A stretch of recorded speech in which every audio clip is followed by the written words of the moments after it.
Work from APM, American Public Media. Can't improve on that joke.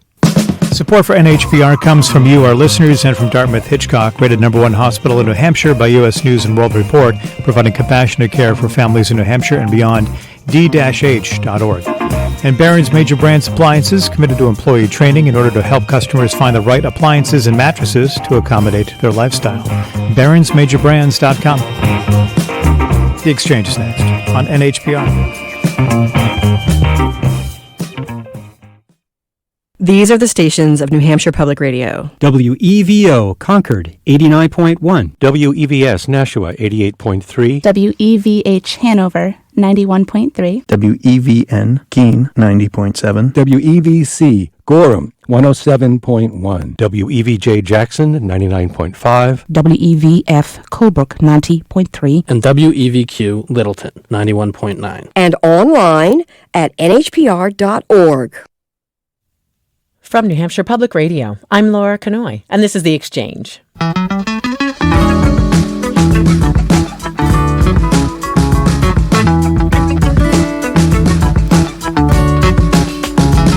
Congressman Chris Pappas is with us today. He's a Democrat representing New Hampshire's 1st District and serving his first term. Pappas came to Capitol Hill from the worlds of politics and business. Now in the U.S. House, he serves on 2 key committees, Veterans Affairs and Transportation and Infrastructure.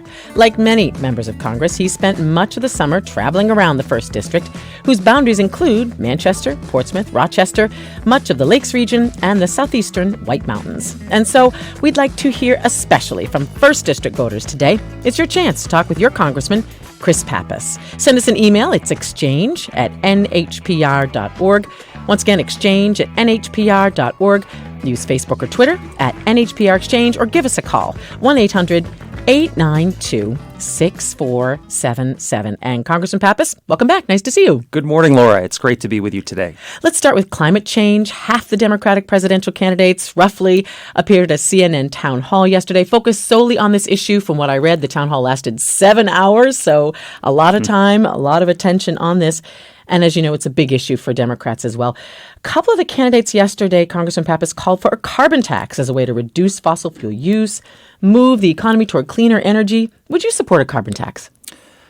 I think it's important that this issue continues to be front and center, and there are those who have been clamoring for a full climate debate. We had a forum last night on CNN, but I think we do need a more robust debate around climate issues, including a proposal like a carbon tax. It's not an idea that I've signed on to at this point in time, but I think it needs to be part of the full discussion. Look, we are facing cataclysmic events on the horizon if we continue to do nothing. We need to be leading as a nation on the world stage, pulling together the international community to address this. If you noticed a couple weeks ago at the G7, there was one seat empty, and that was the seat for the President of the United States. So I'm really dismayed at the direction under this administration of climate policy here at home and our leadership around the world, and I think we need to do a lot better. What's your hesitation about the carbon tax? Well, a lot of economists say this is the easiest way to do it.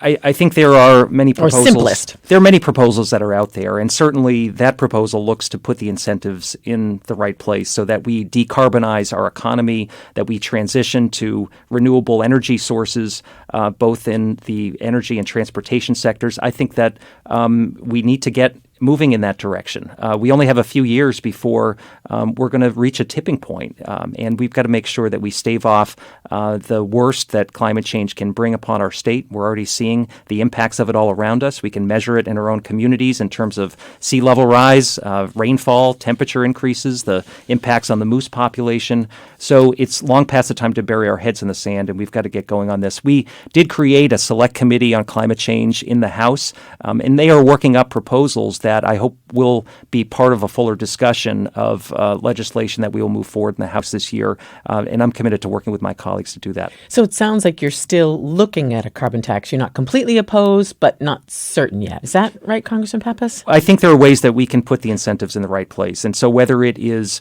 tax credits for alternative fuel vehicles, whether it's ensuring that we develop solar industry right here at home, we can invite offshore wind to be developed off the coast of New Hampshire, which could hold great promise for energy in our state.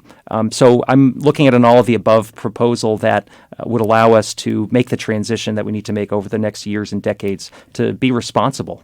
One Republican analyst who worked on environmental policy for the White House said a carbon tax is a good policy to adopt if you want to lose an election. Is that your concern, Congressman Pappas? No, not at all. And in fact, I've worked at the state level on ensuring that we provide incentives for renewable energy development in New Hampshire. And we need to be doing a lot more. Our neighboring states are far outpacing us in terms of solar development, for instance. And so I think as a state, there is more to do. Look, from the bottom up, communities are moving in the right direction. You visit communities all over our state, from Derry to Concord to Durham, that are going toward renewable energy sources to power their communities. And I think as a federal government, we need to look for ways to usher that transition in more quickly. As you talk about looking at alternative energies, a listener wrote us about nuclear power, asking, what about Seabrook Station? Clean energy equals nuclear power, renewable energy credits for nuclear power. Just before the show, you told me you toured Seabrook Station just recently. What are your thoughts, Congressman, on nuclear power and that as part of a climate change solution? I was at Seabrook 2 days ago and got a chance to meet some of the workers, tour the facility. They develop, significant energy without any CO2 emissions, and so that's 1,300 megawatts that get delivered to the New England grid. We would be hard pressed to make that up today, and so Seabrook has been online for a number of years. Their license will be extended through 2050. There's some questions around concrete degradation. We got a close look at that. And so, how did it look to you? Because there are concerns that Seabrook is old, that it's developing cracks and so forth. Well, the technology continues to be modernized, especially in the control room. There is some cracking that is visible, but it's being monitored. And it's I'm confident that the regulatory agencies that are on site are providing the necessary oversight to make sure that problem doesn't, progress too far. A couple more questions on climate change, Congressman Pappas, and then I do want to turn to public safety, mass shootings. I also have a lot of questions for you about the opioid crisis, and I invite listeners to join us. Our number is 1-800-892-6477. Again, Congressman Chris Pappas is with us. He is from New Hampshire's 1st District, so we're especially encouraging 1st District voters to call in today at 1-800-892-6477 or send us an email, exchange@nhpr.org. At that big climate forum among the Democratic presidential candidates just last night, Senator Kamala Harris said she would go even further beyond a carbon tax, calling for a ban on fracking for oil and gas. How does that sound to you, Congressman? Well, you've seen a number of states consider a proposal like this, municipalities around the country. I think that we have to make sure we're weaning ourselves off of fossil fuels. That's not a proposal, I believe, that's coming up before Congress. But I think that we have to decarbonize our economy. Some say by 2030, others by 2050. Oh, 2030, that's not that far away. Right. And I don't think that's necessarily achievable. But we need to make sure that we're developing the technologies that can power our economy and our communities for the future.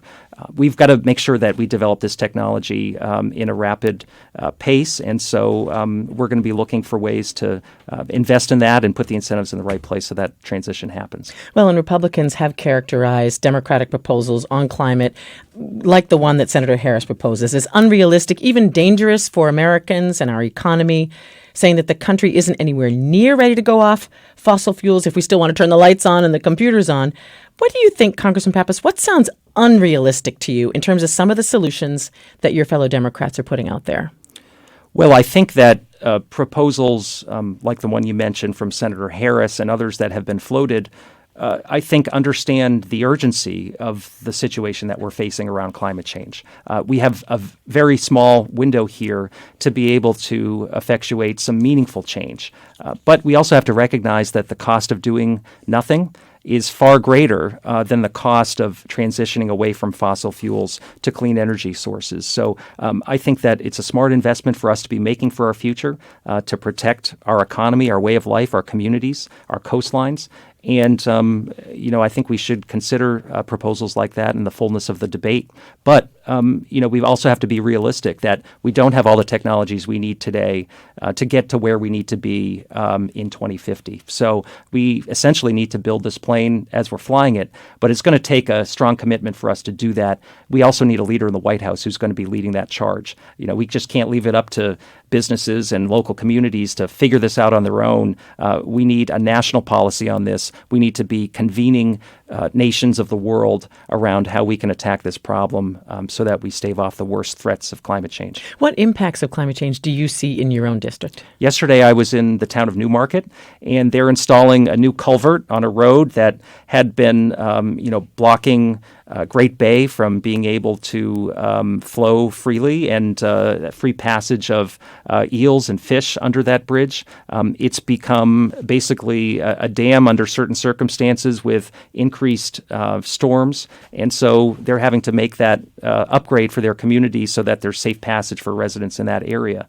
I think as we look at an infrastructure package, we should look at ensuring that we're building resiliency into our infrastructure, particularly along the coastline. UNH has done some incredible work at mapping our coastline and culverts and bridges and, the strength and resiliency of our infrastructure. And so that should be a priority as we look for ways to invest in roads and bridges and water systems in the future. Given the Trump administration's skepticism about climate change, will there be federal money available for infrastructure improvements related to climate change, roads, culverts, bridges, coastlines, all the impacts that you mentioned, Congressman?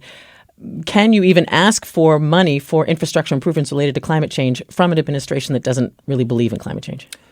I believe we can. And we saw the Senate move forward on their transportation bill in the past couple months, and it includes provisions like the one I mentioned to ensure that we're building resiliency into our transportation infrastructure. So that will soon come to the House. I sit on the Transportation and Infrastructure Committee, and I believe we will look to include those provisions and potentially others that can help provide stable funding streams to states and municipalities to deal with the threat that they're seeing, to deal with eroding roadways and culverts that are just no longer adequate to handle the stormwater. So I think that even though some of my colleagues may not believe the science behind climate change, they can see with their own eyes what's happening in their own districts. And so I think we can make an argument about the need to fund infrastructure in a way that anticipates a changing climate.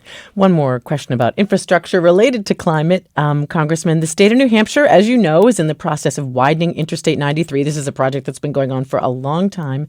If you're concerned about climate change, why encourage more people to drive? Well, I support a multimodal system of transportation. It's why I've long been an advocate for rail service for the Merrimack Valley, including the cities of Manchester and Nashua, to have a passenger rail link to Boston. I've supported bus service before, and so I think we need an all-of-the-above approach to transportation. It needs to be interconnected. In addition to supporting strong funding for our roads and bridges, I'm also looking for ways to create a more stable funding stream for pedestrian and bike infrastructure in New Hampshire. We've seen significant investment and interest in rail trails in our state. And they get done one segment at a time, 1 mile at a time, often with lots of local fundraising. I think we need to look for ways to build out a more robust network around our state that could really, help change how people get to and from work, to and from, downtown and centers of towns. And that could be really a game changer for our state and our quality of life. Why is there no rail associated with the widening of Interstate 93? Well, I know this is a long issue, long before your time in Congress, but if you really care about climate, why not push for that instead of more highway, which, if you build it and they will come, means more traffic? Yeah. There was a set-aside in the median of a certain space as part of that project for potential future development. The bus service along 93 is one of the most successful new bus services in the country, with the Boston Express out of Exit 5 in Londonderry. So I think we need to continue to invest in bus. But the rail corridor that exists up the Merrimack Valley, it's an existing rail line that runs from Nashua to the Manchester airport, then to downtown Manchester, is already served by freight rail with some minimal upgrades. we can see passenger service on that corridor. And so I think that is the more cost-effective alternative to develop that particular corridor. I got a lot of questions from listeners, Congressman, about workforce. And we did a whole series a couple months ago on New Hampshire's labor shortage, which I know you've been talking about as well. Here's one from Molly who says, my partner and I hope to have kids soon and expect to stay in the workforce. How can our state and federal government support working mothers and fathers? Molly, good luck to you, by the way, as you embark on this chapter in your life. And what do you think, Congressman? Well, I think there are a number of issues that families deal with on a regular basis. And oftentimes the economic numbers can look good, but it looks a lot more complicated when you're sitting down at a kitchen table. That's why I support paid family leave. I think it's important that individuals don't have to choose between taking care of themselves or a sick relative and losing out on a day's work. I think we also need to invest in childcare, ensure that it's affordable for families. We also need to have appropriate job training programs out there so that individuals can get workforce-ready skills that they need to get right out into the workforce. Look, New Hampshire has a demographic challenge. We're an older state, the second oldest state in the country. Within the next 10 years, 25% of our workforce is going to be of retirement age. And so we need to not just replace those workers, but look to attract additional workers to help grow our economy. And we do that by ensuring that more young people can get an affordable education here in New Hampshire and that more individuals have workforce-ready skills. So we're looking for ways to support career and technical education and also, as part of the conversation in Washington, look to bring down the cost of college and ensure that people aren't taking out a mountain of debt to get a degree. Well, and we did get an email from Haley who asked about what you're doing to make sure the next generation of Granite Staters can compete in the new economy, including STEM education and training. So, Haley, thank you for that. But back to your question about family leave. As you know, New Hampshire had a big debate on this recently. The governor and legislature had different ideas about how to do this. Who pays for family leave? Everybody says they support it, but the devil's in the details, so to speak, in terms of who actually funds it. Sure, and I think the legislature came up with a sensible plan on that, and I regret that that plan didn't pass, but we've got to look for more ways to get this done, both at the state and federal level, and there is federal legislation on this that in many ways mirrors what the legislature passed here in New Hampshire. So, it is an insurance program that you can receive a contribution from the employer and the worker, and I think for a few pennies on the dollar, it's a smart investment to make to ensure that individuals are taken care of in a time of need.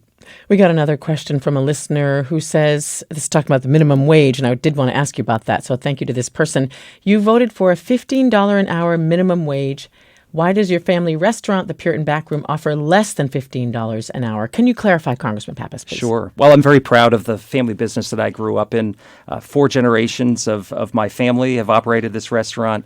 Learned a lot about the world around me from it, especially that you treat others that you work with like they're members of your extended family. And as I've gone around the district, I've met so many people that have worked for us over the years. Oh, really? Including some people that have told me that, back in the 80s, when they worked for my grandfather, he was paying their college tuition while they were on the job. And I say that not to give myself any credit for that, but that's the experience that I grew up around about looking out for others and the experience that I try to live up to every day as a policymaker. So I think it's critically important that we look for ways to take care of folks in our own business. I'm not an active participant in the business anymore, but we pay good wages. No one earns minimum. In addition to that, we give health benefits and paid time off.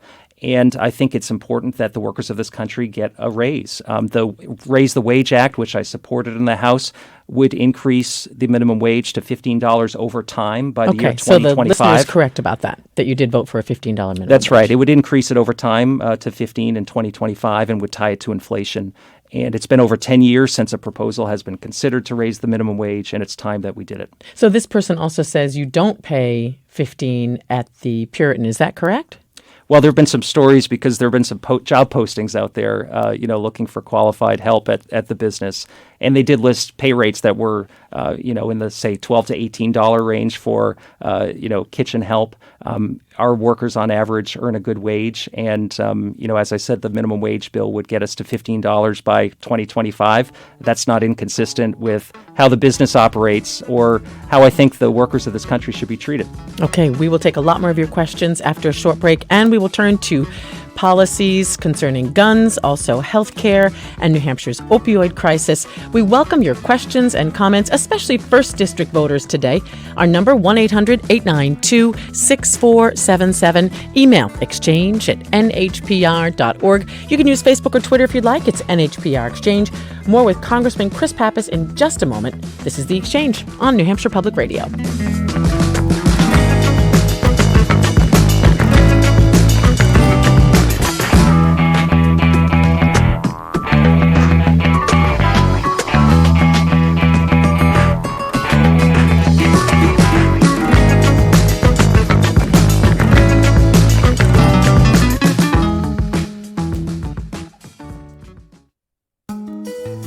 NPR's Domenico Montanaro will be the featured speaker for NHPR's Justice and Journalism event. It's a partnership with the Rudman Center at the UNH Franklin Pierce School of Law. He'll also join host Laura Canoy on The Exchange to discuss national politics and answer your questions.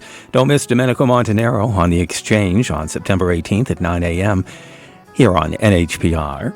Support for NHPR comes from you, our listeners, and from Gibson's Bookstore in Concord, a downtown meeting place for books, greeting cards, games, toys, and coffee. Calendar of author book signings and events at gibsonsbookstore.com.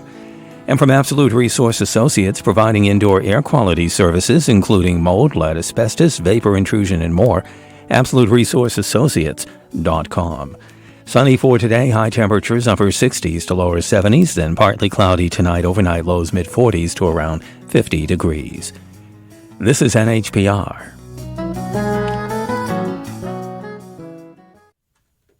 This is The Exchange. I'm Laura Canoy. Today, New Hampshire 1st District Democratic Congressman Chris Pappas is with us, and we'd like to hear from you too. Send us an email, exchange@nhpr.org. Use Facebook or Twitter @NHPR Exchange, or give us a call, 1-800-892-6477. And Congressman, let's turn to public safety and how to stop these mass shootings that are so distressing for all Americans. In the latest one, we've learned that the gunman who killed 7 people and injured many more in the area around Odessa, Texas, had a criminal history, had failed a gun purchase background check several years ago. Reports say he got this latest gun through a private sale, so he avoided a background check. What do you draw from this story, Congressman, in terms of policy changes you'd like to see? What that example tells me is that there are steps that we can take to help save lives and keep people safe. I think there are some that would like to make the argument that this is just a way of doing business in this country, and unfortunately there's nothing we can do to address the scourge of gun violence, and I reject that. And the people of New Hampshire, frankly, reject it too. I hear about it each and every day. Just yesterday I had a town hall meeting in Kensington, and a 7th grader came because he wanted to ask a question about gun violence. He asked, why is it that our teachers will tell us where to hide, that we need to throw books and bottles of water at someone if they are in our classroom attacking us with a weapon? Why isn't there something that Congress can do about it? And there absolutely is. 6 months ago, we passed universal background checks in the House. That has been sitting on Mitch McConnell's desk without action during that time period, and he appears to want to wait this out yet again. And I think it's such a shame that leaders at the highest level in this country are doing the bidding of industry and not of the people that they represent, the school kids like the one I met yesterday. So we've got to continue to turn up the pressure and turn up the heat on Mitch McConnell in the Senate to take action on a very common sense proposal, one that's supported by over 90% of Granite Staters and of Americans. 90% of Granite Staters support background checks? Polls have shown that universal background checks get over 90% support in New Hampshire. In New Hampshire? That's right. Okay, that surprises me because this is a very pro-gun state that has traditionally resisted restrictions on gun ownership and so forth. But if you think about it, a background check, most individuals will purchase a weapon through a licensed dealer. They go through a check. Why shouldn't everyone have to go through the same check? It ensures that everyone is safe and everyone is protected. So I think there's clearly a loophole in the law that has to be repaired because we've seen too many acts of mass slaughter as a result of weapons falling into the wrong hands. Well, on the background checks, the research that I looked at yesterday seems mixed on the effectiveness of background checks. The system itself is spotty, missing records, data not entered properly, state reluctance to hand over certain data. So what aspects to the current background check system do you think should change, Congressman? Never mind expanding background checks. You're absolutely right. The system also needs to be shored up, and that's why I've called for increased investment in the background check system. We need to make sure that all the relevant information is getting into the right place so that it's in the system, because we have seen acts being committed in the past where someone was able to purchase a weapon even though they had something in their history that should have prevented them from being able to make a purchase like that. So whether it is issues around mental illness or domestic abuse, those should be in the background check system. So there's resources we have to provide to the system to make sure that the data is current, to make sure that our law enforcement officials can access it. And I think that's absolutely appropriate. Different states handle things different ways. In New Hampshire, we have sort of a bifurcated system where the FBI does the checks for long gun sales, and handgun sales go through the Department of Safety. And so I've had talks with folks at the Department of Safety about how they handle things.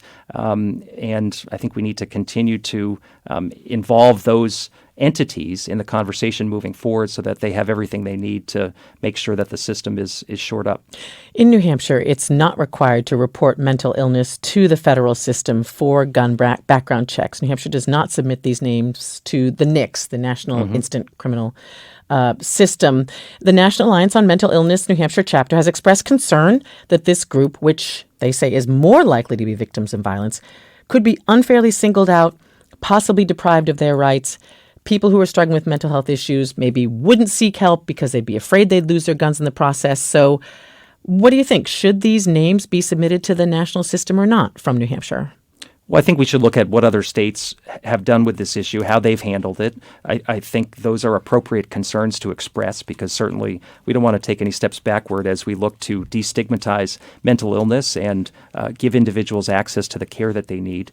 But we also have to be, frank about the danger that a person with mental illness that wants to do harm to others, getting their hands on a very dangerous weapon poses to the community. So I think this is an appropriate discussion to be having, and New Hampshire's not alone in having to sort this all out. Some states have done it and have moved ahead in a way that I think protects patient rights. Are you talking about red flag laws, Congressman? Because in so many of these cases, these shooters give plenty of warning, either verbally or online. Often they're known to law enforcement as potentially threatening, but nobody seems to follow up in time. Nobody seems to figure it out in time. What about red flag laws that some states have put in place? New Hampshire does not, where someone who is deemed a threat could lose access to their guns through a court process. I think that's a good concept and one that should be implemented nationally. If someone is known to be a threat to themselves, to their family, to those around them, to their larger community, then why wouldn't we want to notify law enforcement and allow them to be able to intervene at the appropriate time to prevent an act of killing from happening? So I think that's an appropriate step to be taking, and I've co-sponsored legislation at the federal level to do that. So you have co-sponsored federal red flag legislation. Yes. As you know, Congressman, I'm sure since you worked on this bill, there is concern that, people could use this as a way to get back at someone, to make false reports about someone. I just wonder how you get around that there's been concern, especially from gun owners, about having an appropriate process so their guns are not taken away unfairly. Well, I trust law enforcement and the courts to be able to sort through those situations and to make the right call to protect public safety. And that's the name of the game, is making sure that we're preventing individuals from doing harm to themselves or others. Gun rights groups have also said, look, criminals are always going to find a way to get a gun. It's about the person, they say, not the weapon, pointing out that in more than one mass shooting, the gun has simply just been stolen. And I don't even want to give you the list of the incidents where this has indeed been the case. Do they have a point, Congressman? Focus more on the person and not on the gun. Well, I think we clearly have seen in the mass shootings that have taken place in this country, the weapon of choice appears to be the AR-15. It's an incredibly dangerous weapon of war that results in a situation of mass slaughter when it's deployed. So I think we do have to look at the dangerous weapons that are being used in some of these killings. I'm co-sponsoring a ban on the sale of assault weapons, which is comparable to the one that was instituted between 1994 and 2004. That's a period during which we had lower incidence of these types of mass shootings.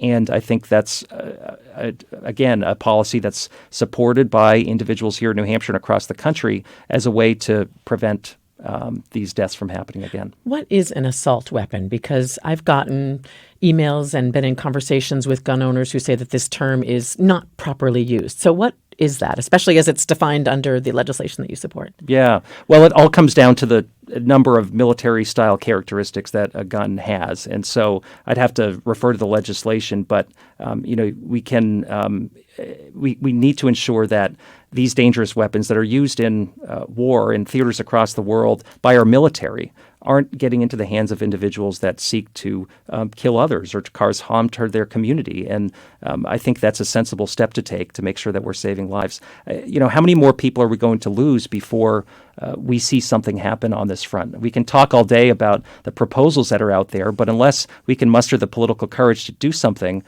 we're never going to change the trajectory around this issue. So that's why I'm thankful that people are coming forward, including young people who are really leading the charge on this. If we do pass some legislation this session or in a future session, it's going to be because of those brave young people who have kept this issue from falling out of the headlines yet again. Well, and we could talk for many more hours on this topic. So I'll just ask you one last question about this, Congressman, if I could. Some Democrats are calling for mandated buybacks of these types of weapons that you called assault weapons. Are you among them? I haven't supported a program like that. I think it's important that we protect the rights of individuals who want to hunt, collect, defend themselves. And I think in terms of private property rights, that's not a proposal I'm supporting. Again, our number here in the exchange, 1-800-892-6477. Email exchange@nhpr.org. Again, exchange@nhpr.org. You can use Facebook or Twitter @NHPR Exchange. A couple emails coming in, Congressman, some Facebook comments too. That's great. We are on Facebook Live today as well. I forgot to mention that earlier. Elizabeth on Facebook asks, just want to thank you for supporting starting an impeachment inquiry. Congress needs to go on record here against presidential overreach, criminality, and incompetence, regardless of what happens in a McConnell-controlled Senate. Elizabeth says we cannot allow any settling or of precedent for any of this behavior. Elizabeth, thank you. I'm glad she wrote because I did want to get your position on impeachment. She says starting an impeachment inquiry. What does that mean, an impeachment inquiry? It's a process, and the process has been moving forward within the committees of jurisdiction in Congress, including the Judiciary Committee, to ensure that we can gather information and put it all out on the table. So, a few months ago, I, put out a statement that said that I supported such an inquiry. I think it's important to ensure that no one's above the law, including the President of the United States. We have a system of checks and balances, and I took office and pledged an oath to uphold the Constitution. And while this politically might not be an easy thing to talk about, I think it's essential for me in my role as a member of Congress representing this district to say that more work needs to be done. When the Mueller report was issued, there were clearly questions that he could not answer, and he did not exonerate the president when it came to the question of obstruction of justice. So I think we owe it to our system, to our constituents, to continue to do work that puts all the facts out on the table, all the information that they would need to help make a decision on where we go from here. But I support a process like this, not to prejudge what comes out of it, but just to say that it's part of our constitutional duties of oversight. Well, Republicans would say, what more is there left to inquire about? We've had hearings, we've had the Mueller testimony, we've had the Mueller report. I mean, what more do you really need to know at this point? Well, we haven't seen the unredacted Mueller report, and certainly committees in Congress, I believe, should be able to see that. There's grand jury testimony that I hope the Judiciary Committee will be able to obtain. There are other individuals that I believe Congress should be hearing from, including the Attorney General, who did not comply with a subpoena, including Don McGahn, who was named many times throughout the Mueller report as a key figure. And so I think there's more work that needs to be done. As I'm sure you know, Congressman, there are some Democrats who say, don't go there. This is what happened to Republicans back in the 90s. They went after Bill Clinton for impeachment, and that ended up helping Mr. Clinton win a second term in office. So what are the dangers of sort of wading in the impeachment waters? Well, very clearly, you shouldn't pursue a process like this for political purposes, but you also shouldn't avoid it because it might be politically difficult. So if individuals are out there... though. I mean, really, impeachment is a political process. Well, it certainly is, but it doesn't have to be driven by partisan politics or by the desire to get rid of a president. It should be driven by the desire to uphold your responsibilities as a member of Congress. And so that's why I made the statement I did, and I hope that Congress gets all the information out there on the table. But I'll say this, if individuals are looking to defeat Donald Trump, they can do that at the ballot box in November of 2020. And that's why, frankly, I think we see such a robust primary going on in New Hampshire with lots of engagement with voters. And so that ultimately is the process to allow the voters to have their voice be heard. But I do think we have a solemn constitutional process that needs to go take a few additional steps forward so that we can decide if any other action is needed. Well, thank you for that note on Facebook. And again, it's one that I got a couple other questions from other listeners as well. So I'm glad we addressed that. Here's a note that came in earlier from Ron, who says, please bring us up to date with infrastructure legislation. We talked about that a little bit earlier. But Ron says, here we have New Hampshire political leaders proposing rail transportation to Boston, and just look at the mess and breakdowns of the various MBTA lines in Boston. So that's the other side of the coin, Congressman. Some people say, why do we even want to get involved with rail? Look at all the trouble they're having in Massachusetts. Why do we even want to connect to their system? Sure. And I think that our roads only have so much capacity. And certainly we've made investments on the Everett Turnpike and on 93 to expand capacity. But we are at some point in the future going to bump up against that. We just can't keep adding more lanes. We do need a diverse set of transportation options, especially if we're going to attract the workforce of tomorrow and make New Hampshire a hospitable place for younger people to be, many of whom are looking to live in communities that are walkable and bikeable and not to have to own a car. So I think that is something that should be part of the fuller discussion about how rail would be developed, what partnerships we would have. There's potential to partner with the MBTA on a commuter rail project. We did a study on the Executive Council that also looked at intercity rail service to Concord that would be an Amtrak service. So that's potentially something that's out there as well. So I hope that's all part of the conversation moving forward. But look, if you can get from downtown Manchester to North Station in a little over an hour, that's quite an alternative to sitting in traffic for 2 hours plus on 93 to try to get to work. Thank you, Ron, for the note. And let's take a call. This is Alex in Rochester. Hi, Alex. You're on the air with Congressman Pappas. Thank you. Hi, good morning. Morning. Thanks for taking my call. I graduated from the University of New Hampshire in 1998 with about $20,000 in student loan debt, federal student loan debt, and I have a disability. I was disabled at the time. Shortly after I graduated, I had a disability, and I wasn't even able to pay the taxes on that. So it grew because of compound interest. It grew from $20,000 to a total of $60,000 over 20 years roughly. And I had that debt discharged with it's called a medical discharge, where the doctor signs off on it. And so what's your question for the Congressman, Alex? Yeah, the question is, I'm wrapping it up real quick here. The question is, I will owe taxes on that discharged debt, and I don't know how I'm going to pay those taxes this coming April on roughly $800 a month on a fixed income. Do you think that's just and fair to have to pay taxes on a discharged debt? Wow, Alex, I'm sorry to hear your story, and thank you very much for calling in, because it raises the broader issue of the heavy debt loads that New Hampshire students in particular bear. Absolutely. New Hampshire has the highest student debt load of any state in the country, and we underfund our university system, which is why we have that distinction. So, Alex, I'm sorry to hear about that, and just amazing that that debt tripled over a period of time where you couldn't pay. So our office would certainly be happy to work with you on this to see if there's are any avenues available that we could pursue. We do have an office in Dover, and so if either I could get your information or you want to reach out to our office, we could look into that case and see what could be done. I think that situation is clearly not just, and I think we shouldn't be living in a country where we're saddling the next generation, the future workforce, with a mountain of debt that takes a lifetime to work through. Is that really a a federal responsibility? Because here in New Hampshire, the argument is often made, well, we don't fund the state university system at levels that most states do, and that's why our college debt levels are so high. Is that really a federal responsibility to manage this?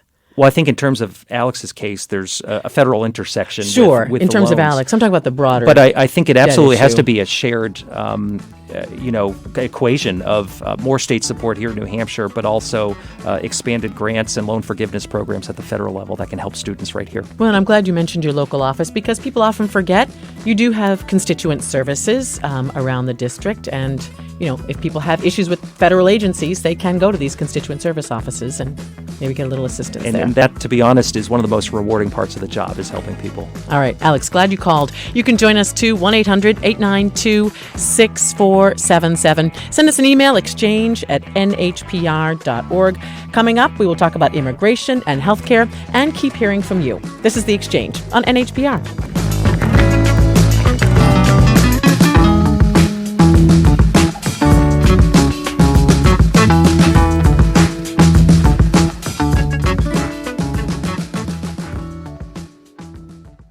A 100 years ago, the United States welcomed its first Somali immigrants. That community has grown to well over 100,000.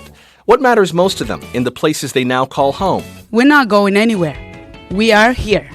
We are here to stay as Minnesotans. We head across America to Minneapolis, where Somali Americans are speaking out. Next time on 1A.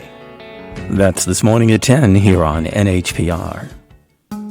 Support for NHPR comes from you, our listeners, and from Congressman and Hollis, a law firm providing a wide array of legal services with the goal of achieving justice for their clients since 1978. nh-lawyers.com. And from Valiceni Pasta Farm, offering gourmet ravioli such as pea tendrils with grilled spring onions and mushrooms, available at farmers markets and stores statewide. GIMMIEspaghetti.com. Sunny for today, high temperatures upper 60s to lower 70s. This is NHPR. This is The Exchange. I'm Laura Kanoy. Tomorrow on our show, it's the weekly New Hampshire News Roundup, so join us for that. Friday morning, live at 9. This hour, Democrat Chris Pappas is here, the congressman from New Hampshire's 1st Congressional District, and we've been taking your questions at 1-800-892-6477. Emails are welcome, exchange@nhpr.org, or use Facebook or Twitter at NHPR Exchange, and we're on Facebook Live if you want to watch as well as listen today. And Congressman, just before the break, we heard from Alex, who had a specific problem with his student loan debt.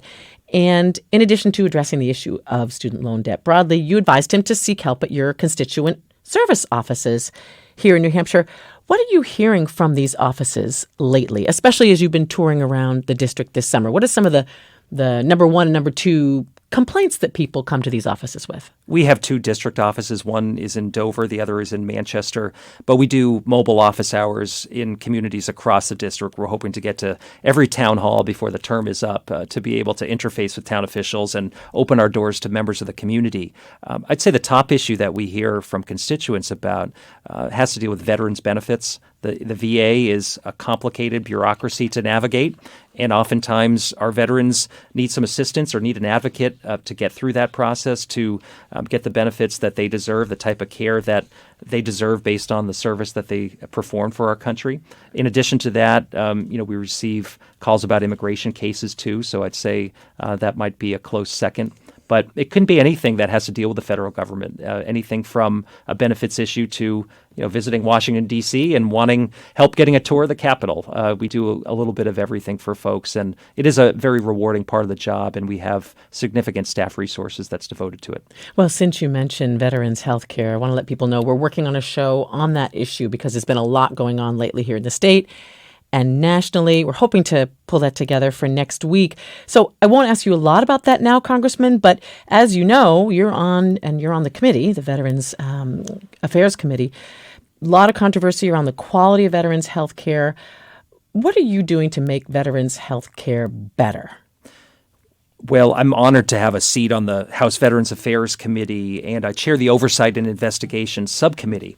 And some of the issues that we've taken up on our subcommittee deal with this problem of a bureaucracy that is unresponsive to the needs of veterans, really has a culture that needs to change, but I don't believe has the leadership that is there that's committed to seeing through that change that ultimately is going to honor the service of folks that have laid everything on the line for the rest of us. So we've been taking up and have done hearings on whistleblowers, individuals that come forward with valuable information about deficiencies, waste, and abuse within the VA. We've seen some of those whistleblowers right here in the Manchester Medical Center, and I think we always benefit from those public servants that come forward, and when we can hear their ideas, hear their thoughts, and when they're valued, unfortunately, too many are retaliated against, and we've heard those stories. In addition to that, we're looking at wait time issues around how long it takes to get an appointment and get care.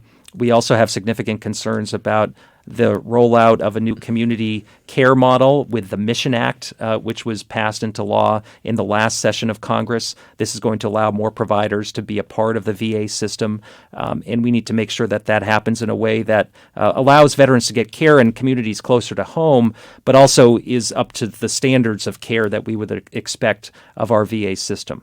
So those are just some of the issues that we're looking at, but there's a lot in that space. And There is a lot in that space. What I like about the committee in particular is that it's nonpartisan. We approach the issues as Americans first and not as Republicans or Democrats. So it's really refreshing to be able to not just serve our veterans and help provide for better outcomes for them, but to be able to, come to terms with folks across the aisle and really be working hand in hand with them. Well, it's tricky because on the one hand, people want veterans to have access to the private healthcare sector so that they don't have to travel from the North Country down to Manchester, for example, or over to Vermont. But then there's concern about so-called privatization of the VA. And sometimes people say, I don't want that either. So it kind of seems like people want it both ways when it comes to veterans health care. Well, I think it is a balance. And in New Hampshire, we need to strike the right balance because we don't have a full-service VA hospital. Right.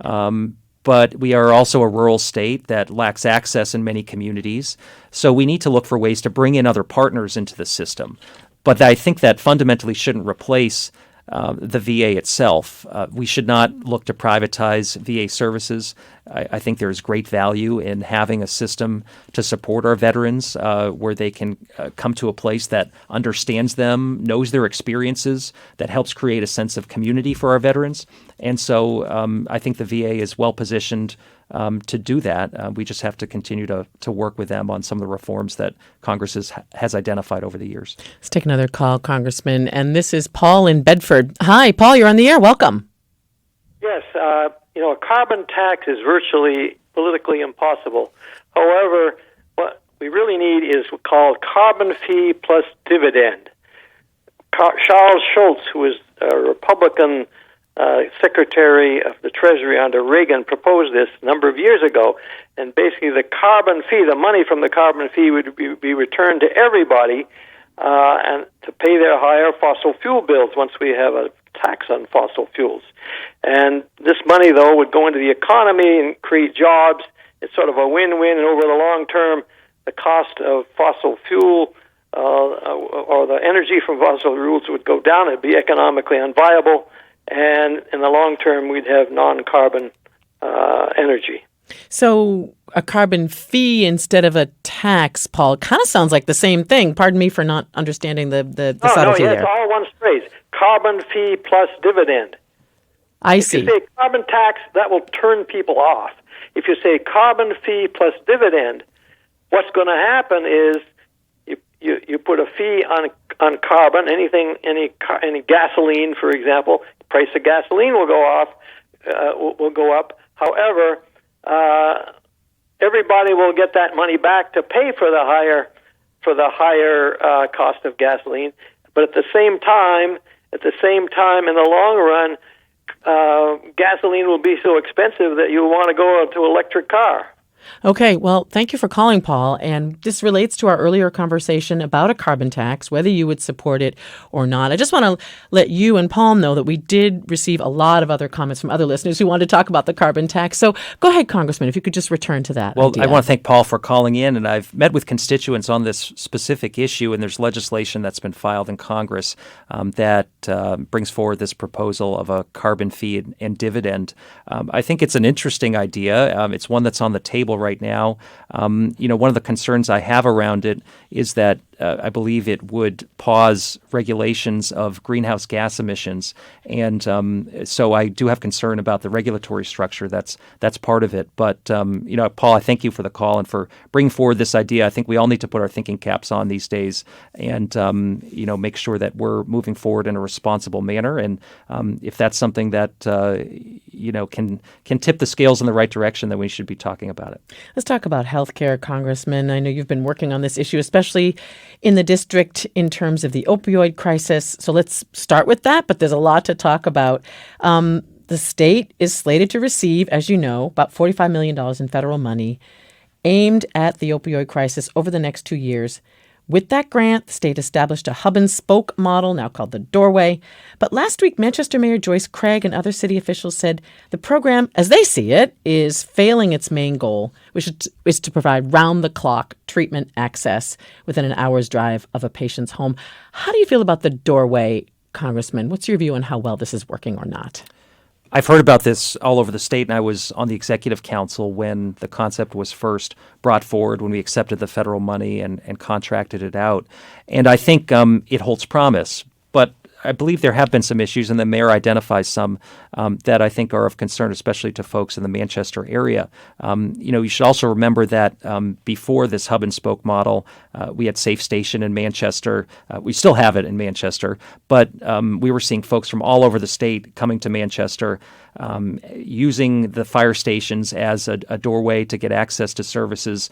And I believe that trend of folks coming to the city is still continuing. But there are also concerns about access to Granite Pathways, who's running the hub in Manchester. So I think these conversations need to happen, but we need a more mature system.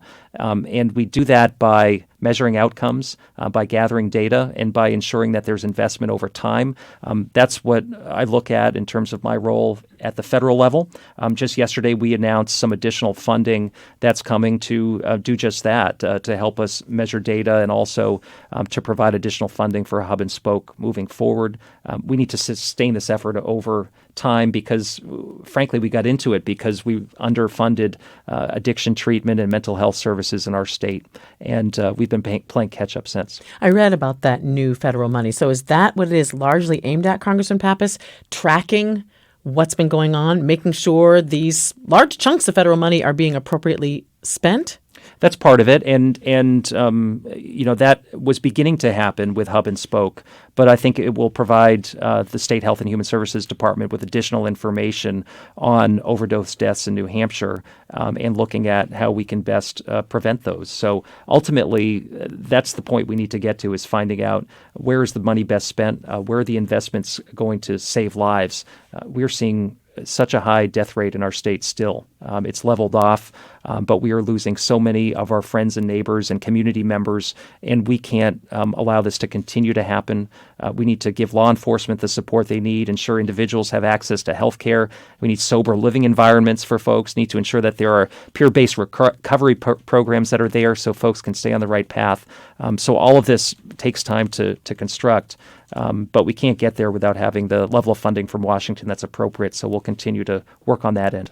I want to read an email from Mary because it concerns a bill that I know you've been working on, Congressman, concerning election security. Mary says, daily we hear that foreign and local actors are working to interfere with our elections.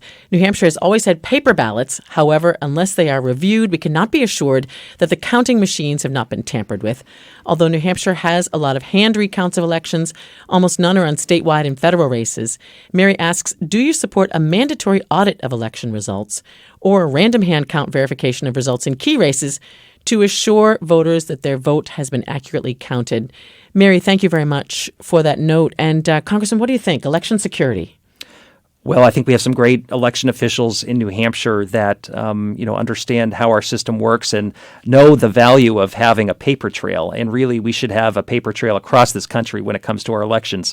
It doesn't seem like an election day goes by without seeing one of these touchscreen monitors where the cursor jumps from one choice to the next, or where somehow machines are, computing the results incorrectly. So I think it's important that we do have a paper trail, that we do have auditing of elections. We passed a democracy reform package at the beginning of this Congress called H.R. 1, the For the People Act, that included many of those provisions. We need to make it easier, not harder to vote, and ensure that we're protecting our democracy. I'll support additional legislation as well to ensure that there's adequate funding for election security so that our voting systems are protected. But look, if you took nothing away from the Mueller report other than this, it was worth the read. And that is that Russia and foreign actors continue to be a threat to our elections. We saw significant meddling in the 2016 election. We saw a disinformation campaign by the Russians underway. That's going to be here in 2020, and we need to be prepared for it. So I think there are steps that need to be taken. There's legislation in the Senate around disclosure. We need to get that through. I just think these are common sense steps. And look, American democracy has been under attack. We've seen the fingerprints of foreign actors all over it. Let's make sure that Americans are the ones deciding how our elections go. Well, and again, Mary, thank you so much. This is another issue that we're planning to take a deeper dive on, so I'll set it aside for now. I did want to ask you, though, Congressman, while we're talking about elections, just 10 Democratic candidates for president will debate next week. I got to get your thoughts on this Democratic primary because it's been a wild ride, and you're a leading Democrat in this state. So 10 on the stage next week, down from 20 earlier this summer, partly because some candidates have dropped out, but partly because the party's qualification process keeps getting tougher. Those candidates who were left off the stage, as you know, feel this is unfair, that the party is denying them important access to voters. What do you think about this process that the party has put in place to whittle that debate field? I came out of an 11-way primary last year in the first district. I forgot about that. You're absolutely right. And we had a number of forums with 11 candidates on the stage. And I have to say, it was incredibly hard in such a short time frame, because think of, an hour or an hour and a half divided among 11 to get your message out. So I think voters will benefit from, there being a narrow debate stage. But look, New Hampshire is always a state that I think looks to give the underdog a leg up and looks to, ensure that all candidates are treated fairly. I believe our party is doing that here. There are a number of candidates that are exciting voters, are drawing big crowds. But I think there's great interest across the board. And there really hasn't been a year among Democrats where our job is more important for the rest of the nation in setting the terms of the debate and winnowing the field. And so I think that'll be what comes out of New Hampshire is that, we take this broad field, we take the broad set of issues and really focus it for the rest of the country on how the rest of the calendar will go and how we potentially can nominate a candidate who can defeat Donald Trump. So given that experience that you had in an 11-candidate field, and I can't believe that I forgot about that, but you're absolutely right. So given your personal experience, how do you feel about some candidates who have impressive experience, former governors and members of Congress, being told by the DNC, you can't come? Well, I think they tried to create some reasonable standards. Look, I think there are other ways for these candidates to be heard, especially in New Hampshire. We see them at coffee shops, at diners across our state. And I think that regardless of what the DNC does with debate rules, we're going to continue to have an inclusive contest here. In terms of the ideal candidate, you said last time you were on the exchange, quote, we're going to have to ensure that there's the strongest Democratic nominee possible who can build the broad coalition we need to win, someone who can appeal to voters in the middle. Who in this field right now, Congressman Pappas, fits that bill for you? I'm still trying to figure it out, to be honest with you. I've been spending time, really focused on my job and not necessarily on electoral politics. But I know this is happening all around me. I've met some of the candidates. They all ask about, how can you win in New Hampshire? What do people care about? So I think there's a lot of passion out there, quite a bit of good ideas, candidates that have won some tough races in the past. So, I'm still shopping around for a candidate. And I think that's not unusual for a New Hampshire voter, given that we have a few months left. Yeah, so you share that with your constituents. You're still looking, still kicking the tires. Right. Last question. This is a tough one. In addition to spending time with your constituents during your recess this summer, what are some of the favorite spots that you have, Congressman, in the district where you just like to hang out in the summertime? So I did some great hikes this summer. I hiked Mount Shakora. I hiked Mount Major. I also did a hike with a group of service members that are part of the Forest Service Conservation Corps. And we did a hike together, and some of them are going to transition into employment with the Forest Service. So hiking in the White Mountains is really my favorite pastime. All right. We'll leave it at that. Congressman Pappas, thank you for being here. Thanks. Great to be with you. This is The Exchange on New Hampshire Public Radio.